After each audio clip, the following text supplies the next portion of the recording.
Made it to Amarillo, Texas. Delivered the load down in Phoenix yesterday morning. Picked up in Copper Mine in Hayden, Arizona. Coming up here, it was probably neighborhood of about 15 of us total coming up here. Delivering a load of copper ingots. Easy load, 6 chains, nothing too hard. And being down here in Arizona, then New Mexico, and Texas, figured I'd touch on the point of an APU on the truck. Anybody looking to come to ATS, is the heads up. ATS does not have APUs on their leased trucks. Not allowed to put them on it. Even if you want to buy an APU out of pocket, which I offer to do, and have it installed and pay for it yourself, it's not allowed. And I asked why we're not allowed to have an APU on a truck, because your company trucks do. Their reasoning was, and I'm quoting, "We can't figure out how to charge a driver for it." It's not that hard to come up with a figure. Any driver worth their salt can figure it out. Idling these trucks is the only way we really have to stay cool. Now I have 2 little fans in the back behind this curtain, and when it's 113, 107 degrees outside, they don't do nothing but stir hot air. So the only choice I have is to stay cool, is to idle. Now that puts more wear and tear on the motor, breaks down the oil faster, and having a DPF system on this truck, it builds up carbon packing on top of the pistons, which leads to excess wear. It leads to oil consumption. It can just lead to a lot of different problems. So why they won't allow an APU on the truck, I don't think it has anything to do with we can't figure out how to charge a driver. I think it has to do with the fact that if the driver idles, the more idle time the motor consumes, the less their warranty will pay out for repairs, which means more money out of the driver's pocket and less money out of theirs. The rich don't stay rich by just giving away money. It's the way things are.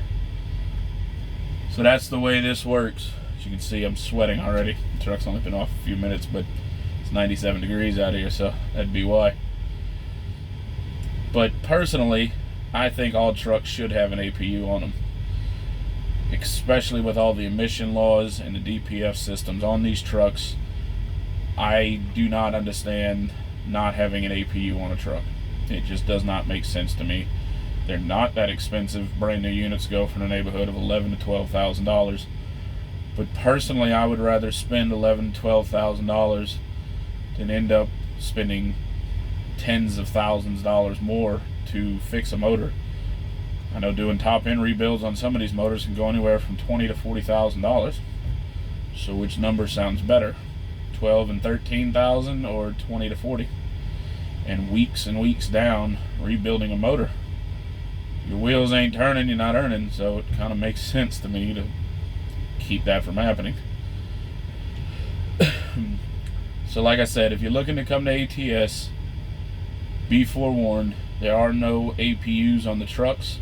Not allowed to have them unless you're a company driver or you are buying the truck, in which case then you are allowed to pay an extra, I want to say it's $3,000 or $4,000 when you either turn your lease truck into a purchase or buy one from them to have an APU installed, which will definitely be something I do.